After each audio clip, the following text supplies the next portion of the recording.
What's up, everybody? We are live with the Awesemo Fanduel Show, the Week 8 edition. I am your host, Matt Gajewski. I am here with Kyle Dvorchak. You can follow me on Twitter at Matt_Gajewski, and you, of course, can follow him at Kyle Tweets here. Before we get started, make sure to hit that thumbs up button, subscribe to the channel, and hit that notification bell so you know when this show and all others go live across the channel. So today we are talking everything FanDuel, and to kick off the slate, we have some injury news. Julian Edelman allegedly is going to miss a couple games here. I haven't seen any firm confirmation on how many games, but this does save some people maybe from building a couple bad Julian Edelman lineups. Kyle, what do you make of this news? Yeah, it's not a big deal for me, particularly, especially on FanDuel, where, on DraftKings, if you have a 3K wide receiver who's going to get 5 targets, like some people just lock button that guy. The salary dynamics don't create the same necessity for those players to be in your lineups on FanDuel. So no, just one of many reasons to probably avoid this Patriots game. For sure. There's a couple other injuries we'll be monitoring throughout the week. Of course, last week, even after the show you and I record on Thursdays where we talk everything FanDuel, we get the Aaron Jones news, we get the Joe Mixon news, and it completely blows up the entire logistics of the slate. Now, we don't have Jamal Williams and Giovanni Bernard-Price just at the stone minimum or near the stone minimum like we did last week, but they're conversations that are still worth having, and we'll have to wait on the status of Aaron Jones and Joe Mixon throughout the week. Are you interested in I guess, Giovanni Bernard and Jamal Williams while we're talking injuries here before we dive into the position-by-position breakdowns? Yeah, I'm definitely interested in both of these guys, even though FanDuel doesn't quite reward you to the same extent that DraftKings does for receptions only getting half of a point. That is still half a point that you're not getting otherwise, and the yardage that comes along with it and the touchdown potential that comes along with it. I believe Giovanni Bernard actually caught a receiving touchdown. That's how he scored. And Jamal Williams has gotten a ton of work as a pass catcher this season, regardless of Aaron Jones' health. So these are guys who maybe profile more as DraftKings style plays, but I think specifically with Jamal Williams, if we can reasonably project the Packers to be one of the highest scoring teams on the slate, and every week in, week out, their implied team total says that is correct, I don't care if he's more of a pass catching back or more of a running back. He's going to get the bulk of the between the tackles carries. That gives him a ton of touchdown upside. So I think Jamal Williams would probably be my preferred play of the two, but both of them absolutely enter the conversation, even on FanDuel, with their more receiving profiles.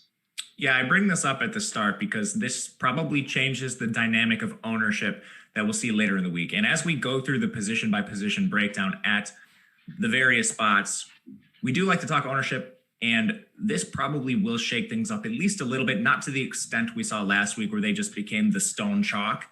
I think there will be some ownership that gravitates towards them, but that remains to be seen. Let's dive into the quarterback position. As usual, when we talk on FanDuel, position by position, we've seen some flatter ownership in recent weeks. I think this is a strange slate where we are seeing Patrick Mahomes kind of up near the top by himself. And it's a very interesting game environment, I think, to take a look at Patrick Mahomes. They're coming in as just immense favorites, and it makes for a tricky situation to target. Of course, we're talking about Kansas City versus the New York Jets. With Kansas City favored by nearly 3 scores, I think we need to raise the question, does Patrick Mahomes even play a full game in this spot? If they're up by a couple scores early, do they just ride the run? What are you doing with an expensive and an owned Patrick Mahomes at QB? Yeah, I think when I'm looking at especially at expensive chalk, I'm looking for ways to fail. And the higher your price goes, the easier it is to fail, in the sense of you do have to score a lot of points to be a value. For some cheap wide receiver to be a value, only needs 40 yards and a touchdown or whatever. Patrick Mahomes has to do a lot to pay off his $9,200 salary, and to really crush it, he's going to have to do he's going to be trying to do so at 11% ownership in a game where we saw last week they killed the Broncos. They did have, I think, multiple defensive touchdowns, but their defense is quite good. They could do it against Sam Darnold as well. And most importantly, they did that against the Broncos, who beat the Jets while they had their backup quarterback in Brett Rippon. So this is a game that, yes, I don't think you could, if you're doing projections, I do think you have to bake in some sort of amount of, if they are actually winning this game by 20, if you're just going off of the Vegas line, which might be 19.5 at this point, whatever. It is the biggest line we've seen this season, probably dating back to some point in early to middle of last season. It may be all. I don't know. Do we even have a team as bad as the Jets last year? They are so bad this year. So no, I don't think we see a full slate of Patrick Mahomes, Travis Kelce, Tyreek Hill. And that is a great way to fail. Even if they have a great game, they need to absolutely smash to pay off their respective values. Mahomes at 9,200. So no, I think this is a very reasonable fade spot. And doing so gets you on a very different build as well, because I will be pivoting to some, relatively cheap quarterbacks. I think 9,200 is just a lot. And for him to play 3 quarters, if he plays only 3 quarters, he's just not going to hit that most likely. So no, I think Patrick Mahomes, because of his ownership, is actually in a decent fade spot. What was that game like a year or two ago? I believe it was the Minnesota Vikings were favored by like 3 scores. I think it was over the Bills. I think that was 2 years ago. And the Bills upset them. Yes, outright. Were they like transitioning to the Josh Allen era when they were god awful? And I think maybe was that one of the games where Josh Allen had a disgusting hurdle in the middle of the field? Okay, well, I think you're right. I think we're both on this. This is not nor here nor there. We are not projecting the Jets to pull off this upset. So yeah. No. To be clear, we're just talking about the last time we saw an absurd 3-score spread, and I think that was 2 years ago. So it has been a long time since we have anything to reference when we look at a game like Kansas City versus the Jets. We're not saying the Jets are going to win. Don't take this out of context. Yeah, for sure. Do not bet your money on the Jets this weekend. Now, as far as like DraftKings versus Fanduel, we'll mix in a little bit of this talk. It's a very different situation on Fanduel this week. Obviously, there's a little bit more salary to work with as far as just the overall pricing structure. The early week chalk build on DraftKings features cheap quarterbacks. On Fanduel, we have the exact opposite. We're seeing a lot of the expensive quarterbacks come in as the chalk. Mahomes is leading the way. Then after this, we have Russell Wilson tied with Tannehill. Russell Wilson being the more expensive of the two. He's at 8,700. So we get a Russell Wilson chalk, a Patrick Mahomes chalk. Are you more willing to take a look at Wilson, or are you just basically going to go the cheap route on Fanduel as well? Yeah, I think I'm more willing to look at Wilson because I don't think the game environment will be terrible. San Francisco's defense is not what we've seen in years past because of injuries, but just because of progression. It's hard to maintain being the best defense. It's even harder when you lose a lot of your talent. And Seattle's defense, absolutely terrible. Any team can do whatever they want against Seattle based on the passing numbers they're allowing. I think they're allowing the most passing yards per game by a pretty decent gulf, so like 32nd league with a pretty good gap between them and 31 on a per game basis because they have, I think they've already had their bye. So when you adjust for that, they are the worst defense to face, or they're the best defense, I guess, to face 4 quarterbacks. So we could see Jimmy Garoppolo put up some numbers, and that's the type of game environment I like. There's another game we'll talk about later, I assume, that is interesting to me, but I want teams that can go back and forth and score against each other. And I don't know if some of my favorite quarterbacks are playing in those games. Actually, Mahomes, we've already talked about, is the perfect example. I want my teams to go back and forth and both score a ton of touchdowns. Mahomes just isn't going to have that luxury of having to, play aggressive and maybe play it all in the 3rd and 4th quarter, whereas Seattle probably does have that luxury. So I'd much rather look to Russell Wilson at lowered ownership, not by a ton, about 2% lower ownership and $500 cheaper. He's still not my favorite quarterback on FanDuel, but I do think if you're asking me if I want to pay it for one of these guys, it is absolutely Wilson, and I will have some exposure to Wilson. I do like Wilson in this spot. It is one of the few back and forth games and is currently sitting with the highest total on the board. So I think there's a lot of reasons to look to Wilson over Mahomes if you do decide to take the approach where you are playing an expensive quarterback. But this week on FanDuel is particularly interesting at the position. Once we get past the top 3 owned players, we're seeing 5 different quarterbacks come in with an ownership range of 6.5% to 7.3%. So outside of the top 3, it's fairly flat, which I think we will be able to get some leverage with some of these signal callers. It's just a matter of who do you want to go to? We're seeing guys like Aaron Rodgers against the Vikings. It's a fairly high total. It's dropping. We have Joe Burrow taking on the Tennessee Titans. Similar situation, a pretty decent total there. Then there's some quarterbacks I'm maybe not as interested in. Both sides of this Las Vegas Cleveland game are coming in with a fair amount of ownership. Is there a guy in this range that really catches your eye? Yeah, I mean, there are a lot of interesting options in this range. I would say probably on the lower end of this range, like if you get it's like above 5%, Lamar Jackson I really like. Outside of that, Joe Burrow, I think Joe Burrow and Ryan Tannehill both. I guess Ryan Tannehill more on the expensive, especially ownership-wise. Joe Burrow on the lessened ownership-wise, and about the same price, so it doesn't really matter there. This is another one of these games where we talk about where we could see both teams going back and forth, and they are two completely diametrically opposed philosophically teams, where Cincinnati runs their entire offense through the passing game, whereas Tennessee does the exact opposite. One of the most run-heavy teams in the NFL. And when we look at Fanduel scoring, I don't feel as much of a need to prioritize a guy like Alvin Kamara. So the stack seems quite simple. You have 3 viable pass-catching options for Joe Burrow when you're just looking at the receivers. And on the other side of the ball, you can comfortably run it back with Derrick Henry. So I think Joe Burrow in this range is probably one of my favorite plays. But there are 2 plays, and I guess I'll throw this back to you after this. There are 2 of my favorite plays that are probably just a little bit below this threshold. Lamar Jackson, 8,300, is now the 4th most expensive quarterback, I believe, on FanDuel. He's still running a lot. It's not as much, but last week we saw him, or it would have been 2 weeks ago, the last time we saw him, he came and ran over 100 yards. I think it was 108 yards, 9 carries. He's still Lamar Jackson. Maybe he's not 2019 Lamar Jackson, but he's still going to, on every given slate, probably lead the league, at least in quarterbacks, in terms of rushing yards, touchdown potential, and total carries. So when you get that upside with him still throwing, 6% plus touchdown rate, when he is still a top 15 graded quarterback per PFF, he's not Lamar Jackson in 2019. He doesn't have to be if he's going to be 5% owned. I'll throw this one back to you because I kind of alluded to it earlier. Justin Herbert is one of the best quarterbacks in the NFL right now at producing fantasy points, at producing touchdowns. He's still only 7,700, so he's not in that upper tier of pricing for quarterbacks, and he's going to be less than 5% owned. How do you approach someone like Justin Herbert, who not super popular? He has been absolutely shredding. But on the other side, it's what I talked about earlier. Denver is simply not projecting to put up much of a fight at all versus the Chargers. Are you okay with losing a little bit of correlation upside by not playing Denver, or do you maybe bank on the correlation and play bad Denver plays? I'm kind of at a loss here because I want to play Herbert. I'm not sure I see much love on the other side. So I assume we're talking tournaments specifically. With Herbert coming in at 7,700, his ownership is fairly low, 3.9%. So he's kind of outside of that middling ownership threshold range we're seeing. But he's been really efficient, and he's played some tough matchups, averaging 8.4 yards per attempt, is 4th in the NFL, completing over 67% of his passes. I think the reason we can look to Herbert still is just overall volume. LA playing extremely fast, 4th in plays per game, 10th in seconds per play, and more of that coming via the pass of recent weeks. Now, there's, especially on FanDuel, there's stacking options at all prices. I mean, you can look to Keenan Allen, Mike Williams, and Hunter Henry. I think the main question is, does Denver keep this competitive enough where you want to stack the other side? My first inclination is to say no. So maybe you're approaching this as something like a skinny stack where you just run one of these guys. I'm not entirely sure.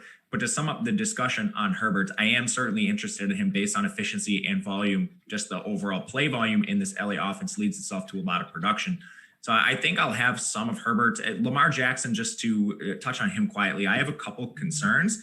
And it's not just his play of late, but I think the play volume in this game is going to be a little bit depressed.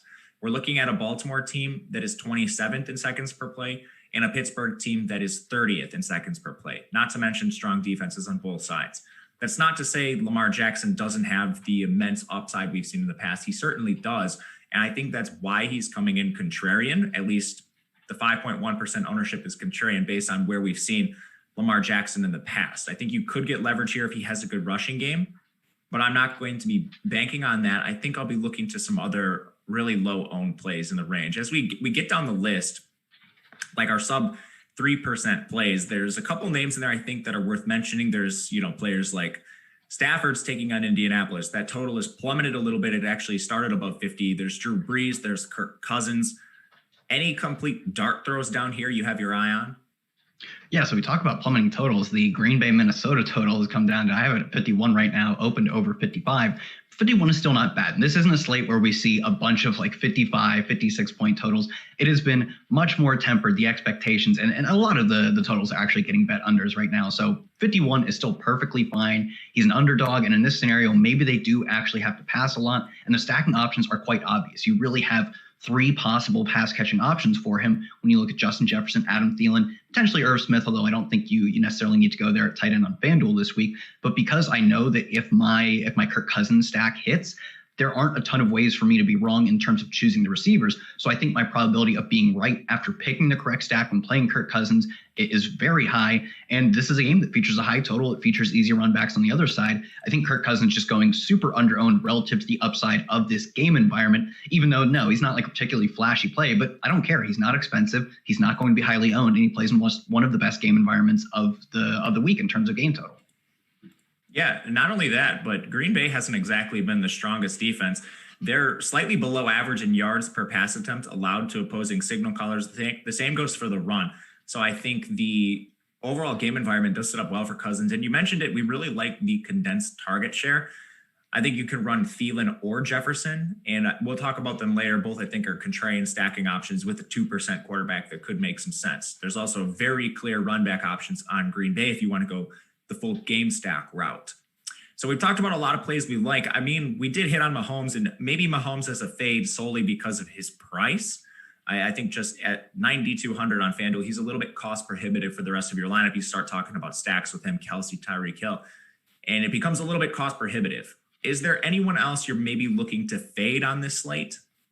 Yeah, I think at this point, I'm just coming in on a fade of the Browns game, both Baker Mayfield and Derek Carr. I just think in the exact same price range, a play like Kirk Cousins is simply like, probably even just from a raw projection point, as good, if not a better play, let alone for the fact that he's going to see, a fifth, a sixth of the ownership. Whereas like Baker Mayfield versus Derek Carr, neither of these quarterbacks, like Derek Carr has been efficient this year, but he hasn't had any blow up games. Baker Mayfield has been wildly inefficient up to the point of last week throwing, I think, 5 touchdowns. But both of these teams run at below average pace. The Browns are the second most run-heavy team in the NFL. And quietly at Cleveland, this game is supposed to feature like a ton of wind, like 20-mile-an-hour wind. So this is a game that I think I'm fine with just targeting one-offs from the game, specifically on the Browns side with some chalk running backs we'll get to. But I'm probably just full-out fading, the passing attacks in Baker Mayfield versus Derek Carr. Much rather pivot to, a Kirk Cousins-type quarterback. Yeah, makes sense. As you allude to the Cleveland running back situation, let's go there. But before we get there, you guys can get access to all the great Awesemo Plus tools and content for nearly every DFS sport out there with an Awesemo Plus weekly pass for $29.95. This includes full access to all of the projections, our premium Slack channel, and much more. Only looking to play NFL? Then sign up now for our weekly NFL package for only $14.95 or give our NFL Weekly Express Pass a shot for $3.95. You can also get an Awesemo Plus Platinum Weekly Pass for just $10.31 when you use promo code PUMPKIN at checkout. Get it, Pumpkin? 'Tis the season. That's nearly $20 off the original price. This package includes full access to all Awesemo Plus features, including player projections, ownership projections, and our premium Slack channel, lineup builder, and much more. That offer, of course, valid through Halloween, hence the promo code PUMPKIN. So check it out. One of the big tools, ownership, which we're talking about today, you'll get that in the promo. So check it out. As we get to running back, you alluded to it. You mentioned you might be eating some chalk in the Cleveland backfield. We're really seeing, again, a top-heavy sort of barbell structure for ownership on FanDuel this week. Kareem Hunt and Alvin Kamara are the only two runners projected north of 20% ownership. Give me the spiel on Kareem Hunt. Why are you willing to eat this chalk? Yeah, I mean, he's a 3-down back as a home favorite in a game that, especially if we get high winds, which maybe seems small, but there is some correlation between particularly high wind totals and wind totals and lowered passing efficiency. This is a game that we could just see the Browns continue to do what they've done all season because they've been winning in most of their games, is run the football. They run at the second highest rate, and they don't have any other back really taking away a ton of work from Kareem Hunt. He also gets it done as a pass catcher. I think he's averaging just a handful of targets, but that's mostly because they've been winning for most of their games with Kareem Hunt in the lineup. So if he's going to get 15 to 20 carries, he's going to face the Raiders in a game with a reasonable total. The Browns have a top 5, at least when the line's open. They had a top 5 implied team total on the slate. That's a lot of red zone work. That's a lot of overall carries. It's a positive game script. Basically, everything sets up for 8,200 Kareem Hunt to be one of the best values on the slate. So I think I'm fine eating a bit of Kareem Hunt chalk. I'll look to get different elsewhere. You could play, Browns defense could be in play, or you could just stack somewhere else. I think if you're playing Kareem Hunt, you're probably not playing either of the passing attacks in this game. That already gets you off of some of the mid-range chalk. It's not crazy chalk, but it gets you off of some of the mid-range chalk. If you, in conjunction, say you play that as Kareem Hunt, Browns defense as a one-off, you can get different by playing, Kirk Cousins, who we've talked about at length. You don't have to get, 1% plays across the board. Kareem Hunt is chalk. I'm fine with eating in the right lineup. Yeah, I think that makes a lot of sense. And I do think there is going to be a fairly chalky build if we do not get any injury news. I think it's going to be Kareem Hunt, a cheaper back, and then one of two really expensive backs. Yep. We're looking at a lot of ownership coming in on Kamara. Makes sense. He's 9K. He's Alvin Kamara. And then we have Derrick Henry at 9,500 coming in about 6% less owned than Kamara, but overall still the third most owned back on the entire slate. This is FanDuel specific, so a little bit more nuanced than DraftKings as far as the decision between Kamara and Derrick Henry. Do you have a lean between these two in the upper echelon of the pricing tier? Yeah, so it's interesting. Yeah, I think there is definitely much more of a conversation. Whereas, like when we go on a DraftKings show, I just kind of rag on Derrick Henry. If he's going to be 6% lower, like he's very expensive. So I think it takes a very specific lineup to get to him. And because of that, I probably still won't have a ton. But I'm not going like full crazy fade on Derrick Henry in a spot that should be good for him. He's a favorite against a team that passes a lot. That means they can easily get a lot of like low time spent 3 and outs because they can just go multiple incompletions. Derrick Henry with the ball in his hands has been, dominant dating back to the beginning of last year. I guess it was more the middle of last year, but 9,500 is expensive. And that's the only issue for me really reaching, a 20% ownership rate on him. Alvin Kamara at 9K is a far better value. I think he is our number one value based on our overall projections, but the ownership reflects that. So I think I'll probably be just more lukewarm and maybe looking to get off of both Alvin Kamara and Derrick Henry potentially. And the New Orleans-Chicago game isn't like a crazy shootout potential. I at least don't think with Chicago on the other side of the ball. So I don't mind actually getting an entirely different roster construction and not full fading, but having a lot of lineups, or at least some exposure to lineups that fade all of the running back chalk because the running back chalk is so expensive. So maybe it's not as much that I'm going Derrick Henry over Alvin Kamara, as both of these guys just fall into a range where they're so expensive. They need 25 points to really pay off. I think I can get that from a guy like Jonathan Taylor, from potentially even some cheaper backs like Clyde Edwards-Helaire if maybe they don't have to pull him in the second half. Dalvin Cook right now, 9,200. If I'm paying up, that's a very interesting proposition. He's only going to be less than 10% owned. Is there any difference between a Dalvin Cook and a Derrick Henry, between a Dalvin Cook and an Alvin Kamara? Sure, like a few more runs from Derrick Henry, a few more pass catches from Alvin Kamara. But if you're telling me I can cut off 17 to 10% of the field by playing, so I think it's like 17 or 11% of the field by playing Dalvin Cook over these guys, I think in tournaments that pivot makes a ton of sense. For sure. And the chat's on this too. Damian was the first to bring it up. Dalvin Cook at 7%. I mean, what else needs to be said? The guy's averaging 21.2 touches per game. If we look to his last 3 games, touch counts of 25, 29, and 22. A decent amount of those coming in the past game, 5 targets in his most recent game. Minnesota is one of these teams that is going to run the ball regardless of game script.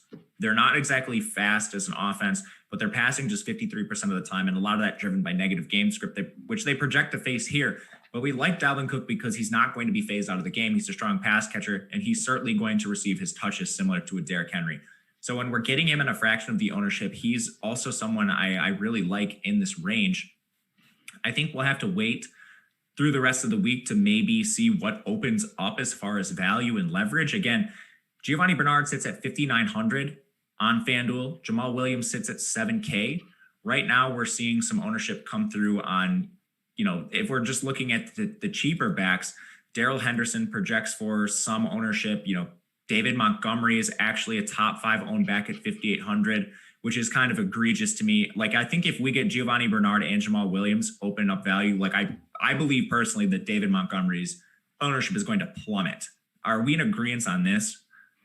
Probably. We were probably in agreement on that. I hope people still want to play David Montgomery. I hope they look at Giovanni Bernard and think like, oh, well, David Montgomery's got the draft capital. He's younger. I'm going to play him because I just can't see him getting it done. Like he has some pass catching upside, but really all he does is get like just a handful of out of the backfield checkdowns. He's not like this dynamic receiver like Alvin Kamara.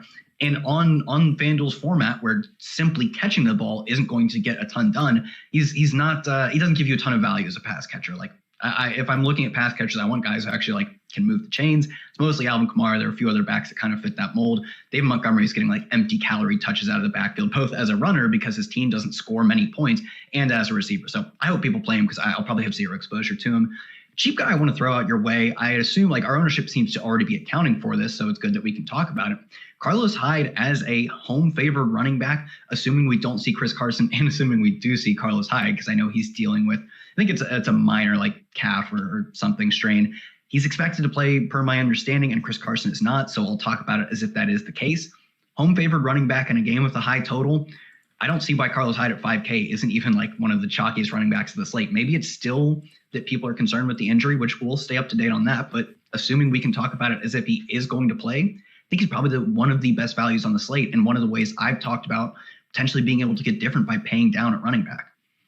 He's really interesting. This is a question I'm going to throw back your way. So Carlos Hyde handled 4 targets out of the backfield last week. That's not Carlos Hyde's game typically. He's been forced into that role on occasion throughout his career. Handles 19 touches in Chris Carson's absence.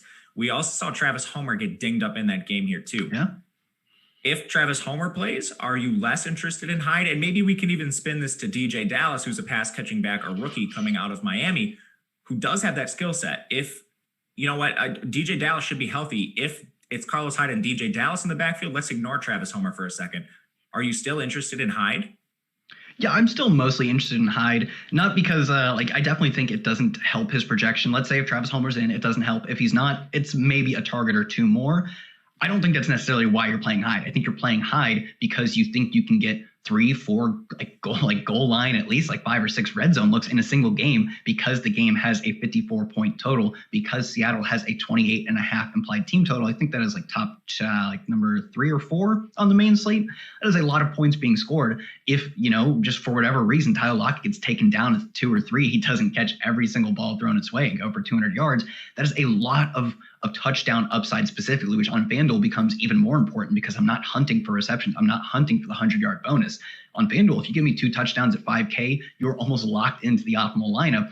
If he's he should, assuming he plays, and even if Homer does play, assuming Carlos Hyde plays, I think he just should be the chalk of the chalk. It's a perfect spot for him. I get Seattle has passed more this year, but they're still not passing at a league high rate. I think at 5K, he's just kind of a player who I might be comfortable lock buttoning. I don't know if I'm with you on the lock button, but I think you did talk me into some Carlos Hyde, and most of it's going to come from the game environment and leverage. We're talking GPP specifically. So Carlos Hyde at his price, which is just 5K, he's slightly above the Stone Mint. In a game environment where it's the highest over-under on the slate. They're going up against San Francisco in a game where Seattle definitely projects to score points. We've seen this in situations before. We like the passing game a ton. If they get inside the 5-yard line, it's going to be Carlos Hyde in the red zone. I think we can all agree on that. So I think for that reason, he's going to provide some leverage in the pass game in GPPs, and I'd be willing to look to him there. There's some interesting fade candidates this week, and we talked about a couple already. David Montgomery being, where we're talking this cheap price range. David Montgomery seems like he's the player we want to fade, and it's not only just because we have options like maybe Giovanni Bernard and Jamal Williams open up some salary. I think even if they don't, we have players like Darrell Henderson, who's in a good matchup against Miami. There is an argument for DeAndre Swift taking on more of a role in Detroit. There's the 2 LA backs as huge favorites over Denver. We're talking the LA Chargers, that is. So I don't think we need to get locked into David Montgomery, a top 5 ownership. I'm with you on that. Is there anyone else you're looking to fade at the running back position? So a guy we haven't talked about a lot, and probably just because he's not awfully interesting as a player, at least at this point in his career, is Jonathan Taylor. He's on the road, but I do think they're a favorite in that game. He's only 7,300, and that's the real draw to him, is that he could have a very large role, and he's only 7,300. But I don't see Indianapolis putting up a ton of points because they really haven't done that on occasion. And although a quarterback's talent isn't directly affecting Jonathan Taylor, I'd much rather, all things considered, play a running back like Clyde Edwards-Helaire, who, sure, we could see Le'Veon Bell steal work from him, and Jonathan Taylor doesn't have that threat on the ground. But I would rather have an offense that can go up and down the field and get their running back in scoring situations, like Carlos Hyde. Carlos Hyde is undoubtedly 10 times less talented than Jonathan Taylor. If his offense is going to take 3 more trips to the red zone, I do not care how talented they are. I'm not sure how many trips to the red zone we see from Jonathan Taylor. He hasn't been a scoring machine up to this point. So I'm not sure we see that going forward. He's a guy who, at right now, top 5 ownership, and that probably does hold, unlike David Montgomery. I'll probably be under the field on him specifically. Yeah, I think that makes sense. There's a couple other names I'm going to throw your way. Clyde Edwards-Helaire is one, and it's not because Kansas City is a huge home favorite against the Jets. That is certainly working in Clyde Edwards-Hilaire's favor. But we saw Le'Veon Bell, I think, a little more involved than I was anticipating. The carry counts were 9-6 in favor of Carlos Hyde, in favor of Clyde Edwards-Helaire, and that's not ideal. And in a game where we might see a blowout, do they get Le'Veon Bell more involved? I honestly don't know. So at that price range, I'm more willing to take a stab on a guy like Taylor, or just even pay a cheaper price altogether. Another player who's sort of like mini Derrick Henry to me is Josh Jacobs. And again, he's in this price range of the upper 7K range. In the spot, I'm likely just going to go to plays like Kareem Hunt. But the concerns with Josh Jacobs are similar to that of Derrick Henry, where we have a running back whose game is not built around pass catching. when they're down in games, they're often taking Jacobs off the field, and his target volume hasn't been terrible this year. He's getting around 3 or 4 targets a game. But when they're in severe trail mode, Josh Jacobs often isn't on the field, and that's a major concern for me. What do you make of Clyde Edwards-Helaire and Jacobs before we move on?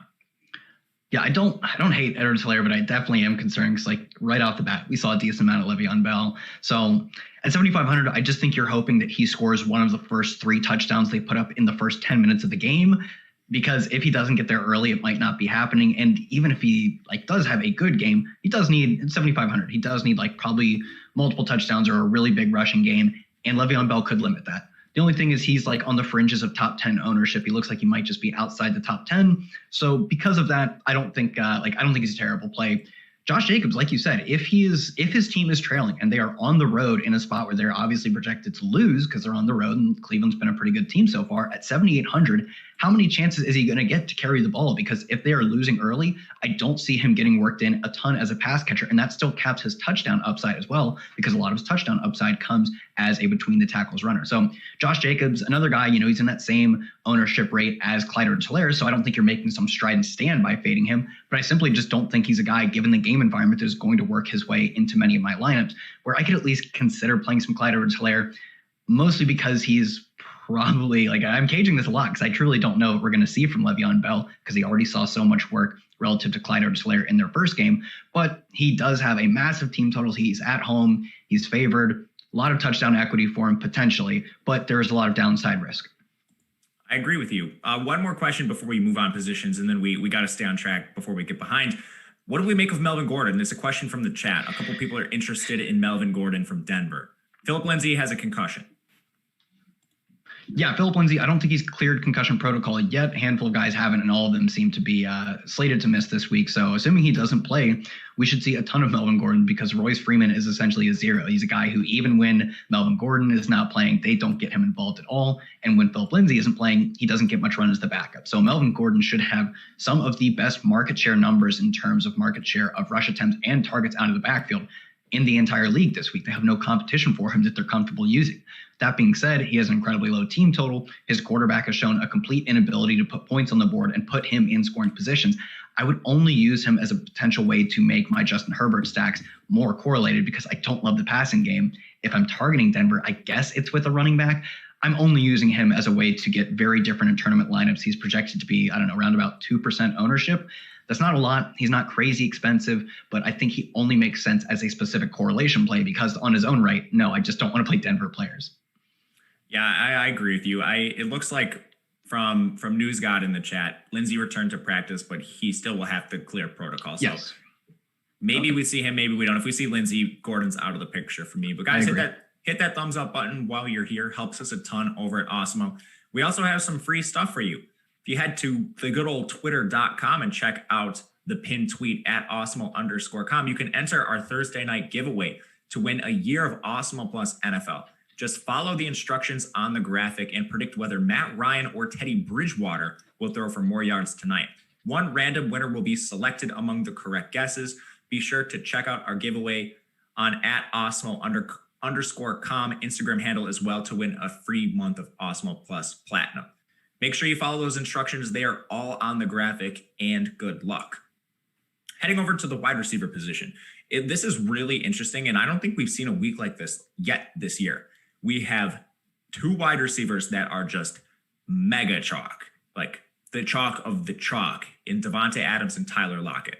Davante Adams, nearly 27% ownership. Lockett is at 24%. Once we get past Lockett and Adams, the next highest owned receiver is 13%. So we have a 24% down to 13% between the second and third highest owned wide receivers. What are we doing with Davante Adams and Tyler Lockett, just the chalk of the chalk at this point in the week? Yeah, I agree. It's such a very weird scenario where at least there is a bit of a gradual drop off where we get the 18% at running back. It is these 2 guys or bust. And I do think the price discrepancy, I think, is even wider here than it is on DraftKings in terms of the DK Metcalf to Tyler Lockett split. So I do think it's an interesting proposition where you're going to have DK Metcalf lower owned, but he's not unowned. People know DK Metcalf is good. He's still leading the team in air yards with like 179 air yards gap between him and Tyler Lockett. I think he's an okay leverage play on his own right, though. Tyler Lockett at 7,200 is the better play, and the ownership reflects that. Davante Adams at 9,100 is really interesting. And even though Jamal Williams has been priced up, his team is home favored. I think Jamal Williams, assuming Aaron Jones doesn't play, I don't think it looks incredibly likely. So assuming Aaron Jones doesn't play, Jamal Williams with the price up may not end up being that popular, but should see 60 to 70% of the backfield carries. I think he would make an interesting leverage play off Davante Adams. I don't think you need to go full fade on Davante Adams. I would just focus on, if you're playing him, building in extra correlation to your lineups, because there are going to be a lot of Davante Adams one-off lineups. I want to, if I'm playing that chalk, find ways to get unique with that. Davante Adams, I'd probably need to play him. I think he actually makes a lot of sense in those Kirk Cousins stacks we were talking about, because no one's playing Kirk Cousins. I think you can gain a lot of leverage by using him as the run back, or if you're not playing this game as a game stack, using Jamal Williams to leverage Davante Adams.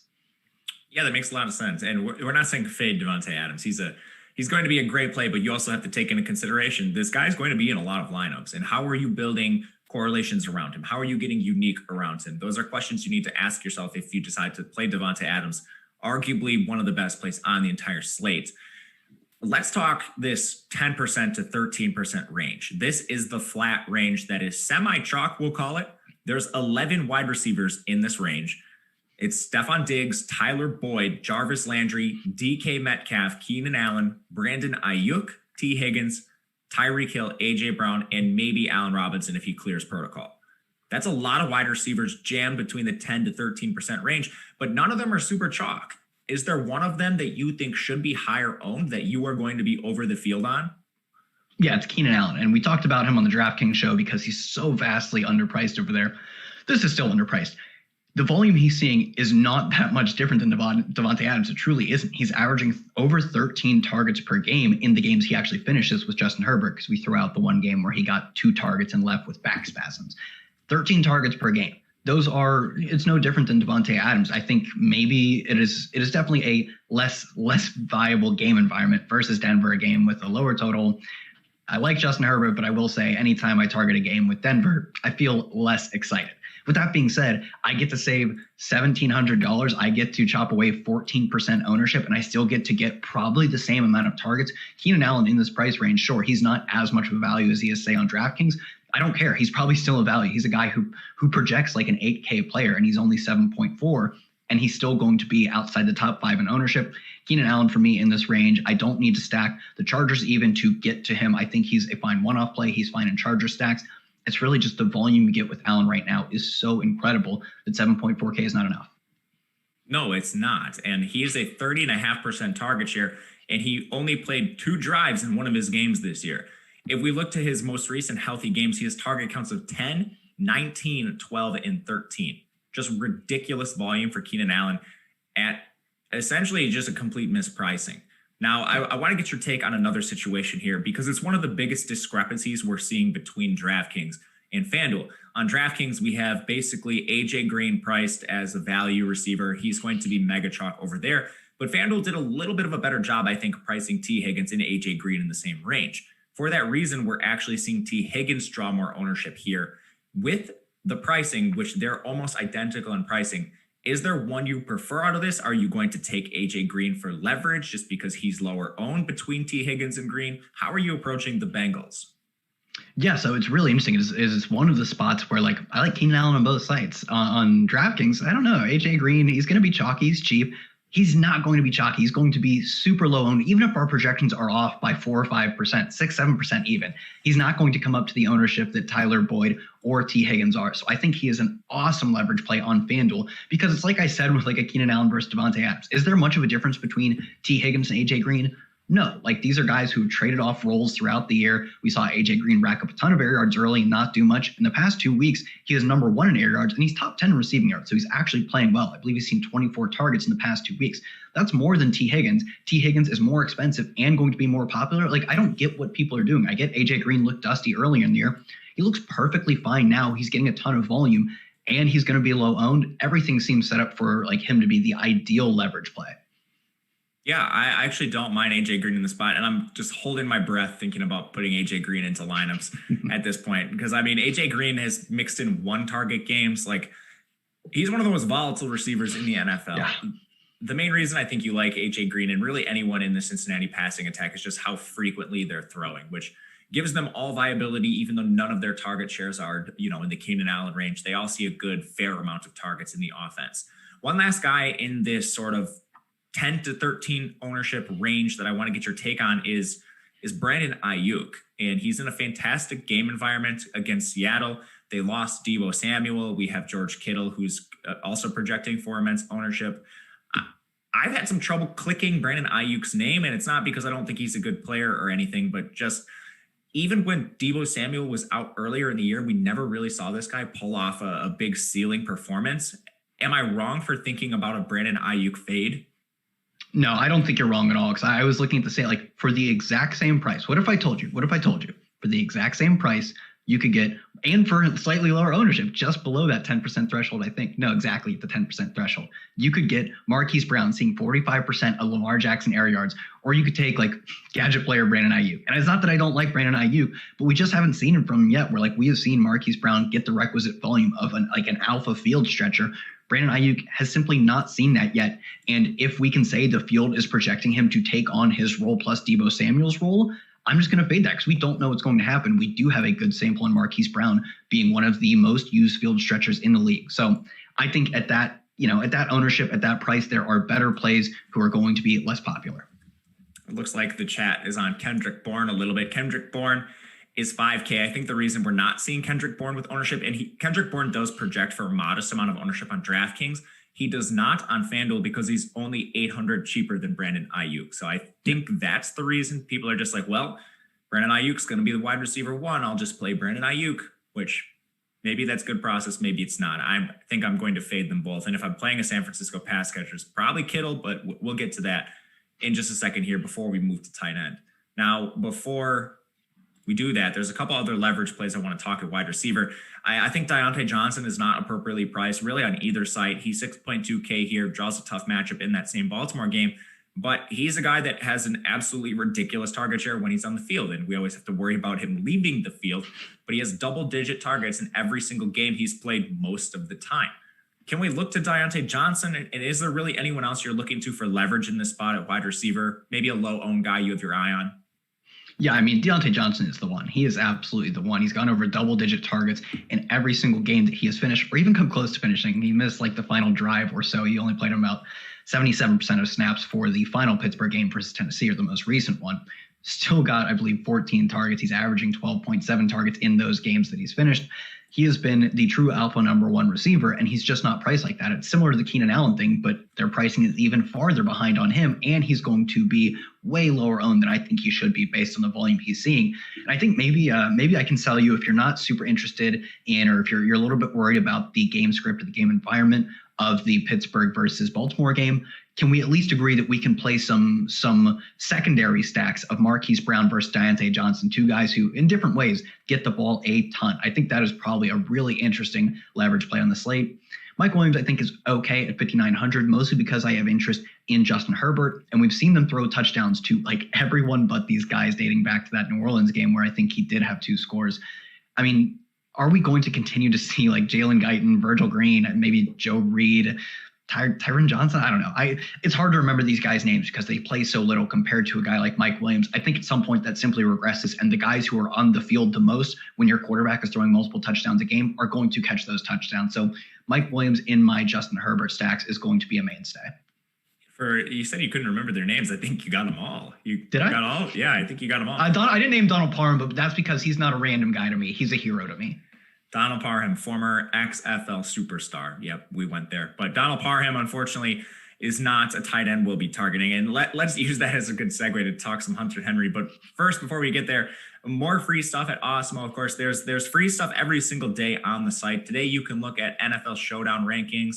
There's NFL Express top stacks, MMA rankings. That is all free. We also have a phenomenal free tool in Odd Shopper. If you haven't checked this out, go for it. I like it personally for player props. You can literally type in a player's name and it does all the work for you. No searching around different books. You can literally see the best possible price across books It saves me a ton of time in my process, and it's a huge way to help build your bankroll. Why would you not want to go and find the best line you possibly can on these player props? So head to Awesemo OddsShopper to browse a number of the top books and find the right bet for you. That's oddshopper.awesemo.com. You can sign up there also to track your bets for free. You can get alerts when bets hit a certain price. And all of that, the best of all, is free. So make sure you check that out. Also, about 130 of you in the chat, hit that thumbs up button for Kyle and myself. It helps us a ton. It is the best way to support the channel just for free. Subscribe as well. Any interest in Jimmy Garoppolo, my burning money? Absolutely not. He's in a phenomenal game environment. And while we're on the Jimmy Garoppolo subject, there's 3 chalky tight ends. Interestingly enough, they are 3 of the most expensive tight ends on the slate. We have Darren Waller, Travis Kelce, and George Kittle all between 19 and 21% ownership. Am I crazy? Do I want to eat this George Kittle chalk? I don't really see a lot of paths to the other San Francisco pass catchers having a phenomenal game here. I think George Kittle's my favorite of the expensive tight ends. Do you see this a different way? Are you fading them all? Are you willing to eat a little bit of the chalk for each and every one of them? Yeah, so I think when, like I've talked about before, I'm just looking for ways that these guys can fail. And any player can fail in any myriad of ways, whether it be injury, bad game environment, whatever. But some players probably do, based on how they score or based on their game environment, have higher probabilities of really failing and killing the players or killing the DFS players who rostered their, the real NFL players. I think Darren Waller and Travis Kelce would be the 2 most likely to have paths to failing, because I think this could be a trap spot in terms of the ownership. I don't really care about betting trap spot, but just a spot where he goes over owned relative to Las Vegas's chances of putting up a lot of points.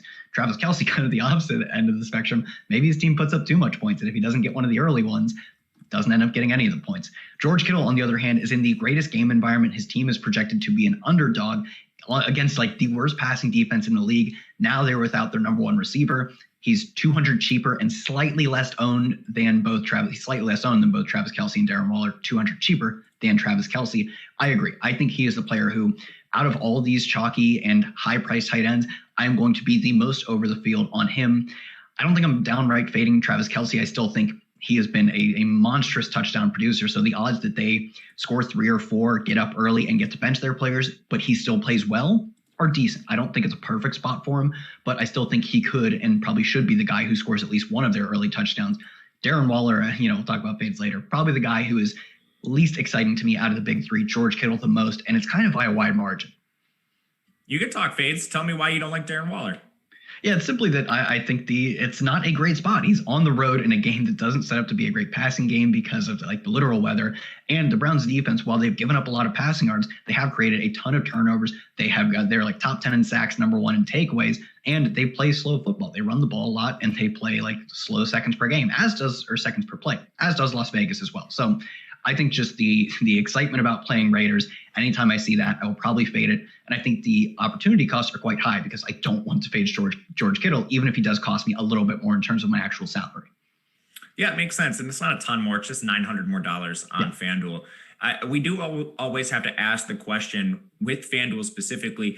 We don't see the same barbell pricing structure that we do on DraftKings, where there's a couple guys extremely expensive, and then there's a couple players down in this bargain bin range for pricing. On FanDuel, I think one of the cheapest viable tight ends is Irv Smith, and he's $4,500. That's not a huge difference between George Kittle at the top and Irv Smith at the bottom. And when we look to this middle range, are you comfortable taking a guy like Hunter Henry? Hunter Henry's just about $1K cheaper than Darren Waller. So he's in a similar price range, just a little bit less expensive than some of your Kelces, your Kittles. Are you ever getting to that middle range? Do you have any interest in a guy like Hunter Henry?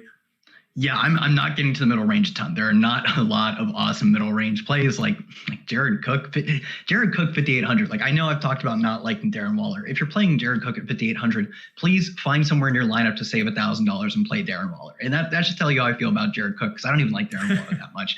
Find the roundabout 2K and get up to Travis Kelce or George Kittle. I think the same thing, like Jonnu Smith for $700 more, play Darren Waller. And I don't even like Darren Waller. So Hunter Henry, probably the only guy priced below 6K that I think has a reasonable, it's not a great, but a reasonable chance of outscoring the likes of Darren Waller, Travis Kelce, and George Kittle, not because he's getting a ton of work, but he's averaging 7 targets per game with Justin Herbert in the lineup. Justin Herbert has been absolutely dealing, and they do have a reasonable implied team total. They're favorites. They're on the road, but they are favorites. So I think because we're going to see such lowered ownership on everyone outside of the big three, I'm comfortable going over the field on 1 to 2 of these guys, Hunter Henry being my favorite of them. But I think it's just more of how I allocate my ownership to the top guys with, obviously my fade being Darren Waller. I feel comfortable going over the field on Kittle, Kelsey. One guy who is in that price range, but not in that ownership range. How do you feel about Mark Andrews? I know it's a game that you're not like crazy on. Do you have any interest in just the pure leverage play of paying up for, in that same price range, a much less owned play in Mark Andrews? I don't dislike that game. I think it's good contrarian. I was just trying to poke holes in your argument. Just play devil's advocate. I actually think it's a pretty decent spot for GPPs if we're being real here. And Mark Andrews, I mean, he does have the clear upside to be priced in that range with Waller, Kelsey, Kittle. He's not in that price range because he hasn't shown it here. A lot of that falling on the inefficiencies of Baltimore's offense, and they've largely just played in a lot of bad games. Like, they've blown the bricks off a couple of opponents this year, and they haven't needed to just feed Marquise Brown, feed Mark Andrews targets. Does that happen in this game? It certainly projects to be more competitive against Pittsburgh. So I don't hate that spot at all. I think it's at least worth mentioning. I guess before we completely move on from tight end, is there a punt you like? This is mainly a DraftKings strategy where you can really get cheap leverage plays at tight end, and you don't often need them to score well. On FanDuel, it's not exactly like that, but you still can help your line out a little bit by taking a punt at the tight end position. Is there someone that catches your eye? Yeah, you brought it up briefly earlier. I'll just double down on it. Irv Smith is like the only sub 5K guy that I really have any interest in, because like even Harrison Bryant got priced up to 5K. Irv Smith getting 5 targets in back-to-back games, running over 30 routes in back-to-back games as underdogs in a game that should feature a lot of scoring. I don't love the punt play on FanDuel because, like you said, there is not that massive discrepancy, especially with having more salary to spend, between Irv Smith at 45 and, Darren Waller at 68 or Hunter Henry even at 56. So don't love him, but if he's going to be 1% owned, I will probably be over the field on Irv Smith, if only because I'm going to be over the field on Kirk Cousins. So I think by that merit, the transitive property of stacking, probably going to be over the field on Irv Smith. He saves me some money, not as much as I'd like because of the FanDuel pricing, but he saves me some money, is good correlation with his quarterback, and his volume has been rising in recent weeks. Yeah, I like Irv Smith. I actually like Irv Smith as a potential leverage play off someone who projects to be higher owned in Harrison Bryant, who's actually more expensive. And Harrison Bryant filled in admirably for Austin Hooper, who had the emergency appendectomy. I'm not sure we see him play. It certainly doesn't look like it at this point. I don't think so, no. Yeah, so if we don't see Hooper, we should get more of Harrison Bryant. The concerns with him are his snap share was fairly high, but he blocked a lot. His route rate was just north of 50%. That's worse than Irv Smith's, and they saw the exact same target volume. A lot of people in chat are bringing up the weather in Cleveland, and they're saying 27-mile-per-hour winds. If that's the case, I am certainly not playing Harrison Bryant. We're assuming normal weather conditions for the topic of this show. Jonnu Smith, easy tight end winner, is another tight end that's coming up a lot in the chat. Kyle and I have been on this since like the start of the year. Jonnu Smith is not running a lot of routes. He's running our route on like 60% of dropbacks, and he had a season low in route rate this past week. It dropped below 50%. And I don't know if that was injury related. He came into the week banged up. But Jonnu Smith has not been a full-time player in this pass catching core. He's catching a lot of touchdowns, and he's seeing a high targets per route run, but it makes him volatile. And when we're talking FanDuel specifically, and we're in this mid-tier range, I'm just not willing to pay up that salary and then not get a Kittle, a Kelsey, or a Waller. If I'm going all the way up to Jonnu Smith, I'm playing one of the top 3. And are we in agreement on that? What do you make of Jonnu Smith? Absolutely. You laid it out perfectly. If you're paying up for 6,100 Jonnu Smith, if he was like, I think on DraftKings, his price is actually down to a reasonable price. Jonnu Smith, that is not the case on FanDuel. They still have him priced in that same tier. He's not that far off from a guy like Darren Waller, who again, I don't like Darren Waller, but he's a perfect example of if you're going to pay up 6K, find the extra money and get to 6,800. I'd personally rather go up to add another 1,000 to my tight end allocation and get a George Kittle.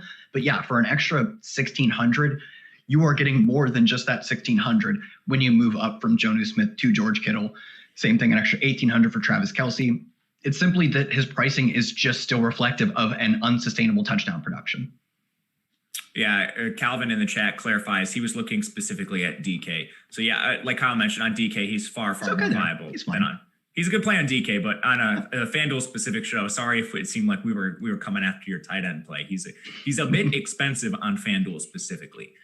Before we head out of here, Kyle, we generally wrap this up with bold calls. There's one thing I want to get your take on before we get there. It's more just slate-wide strategy, and it's going to have to do with this Giovanni Bernard and Jamal Williams news that we may or may not get. And I want to touch on this because we missed it last week. Of course, we had no idea of knowing whether Aaron Jones or Mixon were going to play. They both missed the game, and it opened up just immense chalk. How are you approaching these two players, and maybe even a guy like, we could throw Carlos Hyde in there, someone who we might get late injury news on? I just want to get your take on how you think this changes the layout of the slate if we get the news. Yeah, so it'll be really interesting to see how that affects things because, one, I think like if it were to be possible, we could see even more ownership on the expensive chalk tight end. So maybe it does make me get to an interesting build where like Russell Wilson builds could become very viable. Like right now, I'm okay on Russell Wilson. He's quite expensive. If I'm paying down for like a modestly priced Giovanni Bernard, I feel more comfortable spending at tight end or spending at quarterback. So I think it does shift the ownership up to the even more pricey quarterbacks and tight ends, potentially as well with the expensive running backs. I think it would just change how I try to approach like where I'm spending my money.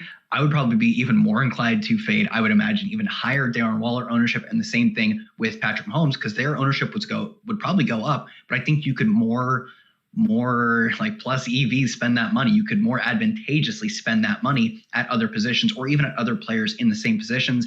And just in terms of like the individual plays themselves, Jamal Williams got a bit of a price bump. I still think he'd be a good play. Hopefully his ownership would be kept in check by that price bump.